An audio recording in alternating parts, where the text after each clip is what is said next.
ఇస్సాకు యాకోబును పిలిపించి, నీవు కనాను కుమార్తెలలో ఎవతను వివాహం చేసుకొనకూడదు.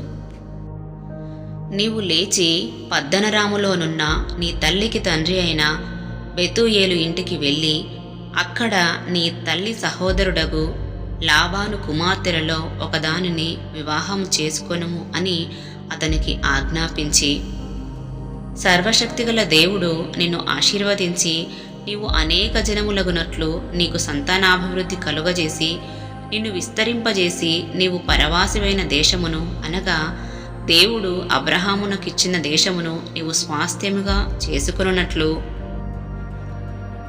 ఆయన నీకు అనగా నీకును నీతో కూడా నీ సంతానమునకును అబ్రహామునకు అనుగ్రహించిన ఆశీర్వాదమును దయచేయునుగాక అని అతన్ని దీవించి యాకోబును పంపివేసెను.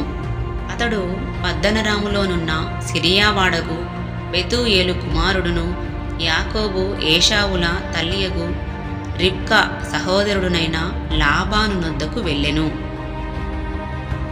ఇస్సాకు యాకోబును దీవించి పద్దనరాములో పెళ్లి చేసుకొని వచ్చుటకై అతనినక్కడికి పంపెననియో, అతన్ని దీవించినప్పుడు నీవు కనాను దేశపు కుమార్తెలలో ఎవరిని పెళ్లి చేసుకునవద్దని అతనికి ఆజ్ఞాపించననియో, యాకోబు తన తల్లిదండ్రుల మాట విని పద్దనరామునకు వెళ్ళిపోయిననియో ఏశావు తెలుసుకొనినప్పుడు, ఇదిగాక కనాను కుమార్తెలు తన తండ్రి అయిన ఇస్సాకునకు ఇష్టురాండ్రు కారని ఏశావునకు తెలిసినప్పుడు,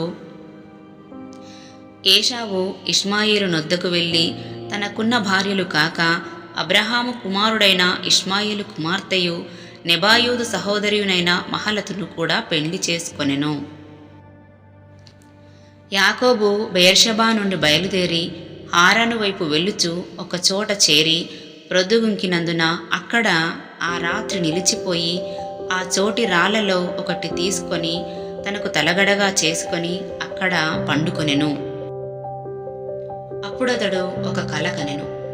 అందులో ఒక నిచ్చెన భూమి మీద నిలవబడి ఉండెను. దాని కొన ఆకాశమునంటెను. దాని మీద దేవుని దూతలు ఎక్కుచూ దిగుచూ నుండిరి.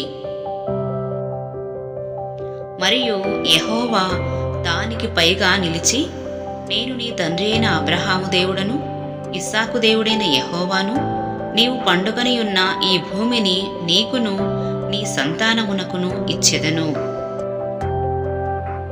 నీ సంతానము భూమి మీద లెక్కకు ఇసుక రేణువుల వలెనగును. నీవు పడమటి తట్టును, తూర్పు తట్టును, ఉత్తరపు తట్టును, దక్షిణపు తట్టును వ్యాపించెదవు.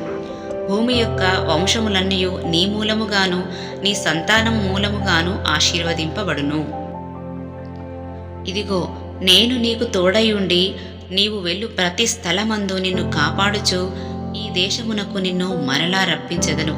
నేను నీతో చెప్పినది నెరవేర్చు వరకు నిన్ను విడువనని చెప్పగా, యాకోబు నిద్ర తెలిసి, నిశ్చయముగా యెహోవా ఈ స్థలమందున్నాడు, అది నాకు తెలియకపోయేననుకొని భయపడి, ఈ స్థలము ఎంతో భయంకరము, ఇది దేవుని మందిరమే కాని వేరొకటి కాదు, పరలోకపు గవిని ఇదే అనుకొనెను. తెల్లవారినప్పుడు యాకోబు లేచి తాను తలగడగా చేసుకొనిన రాయి తీసి దానిని స్తంభముగా నిలిపి దాని కొన మీద నూనె పోసెను. మరియు అతడు ఆ స్థలమునకు బేతేలను పేరు పెట్టెను. అయితే మొదట ఆ ఊరి పేరు లూజు. అప్పుడు యాకోబు, నేను తిరిగి నా తండ్రి ఇంటికి క్షేమముగా వచ్చినట్లు దేవుడు నాకు తోడై ఉండి నేను వెళ్ళుచున్న ఈ మార్గములో నన్ను కాపాడి తినుటకు ఆహారమును ధరించుకున్నటకు వస్త్రములను నాకు దయచేసిన ఎడల యెహోవా నాకు దేవుడై ఉండును. మరియు స్తంభముగా నేను నిలిపిన ఈ రాయి దేవుని మందిరమగును. మరియు నీవు నాకిచ్చు యావత్తులో 10వ వంతు నిశ్చయముగా నీకు చెల్లించెదనని మ్రొక్కుకొనెను.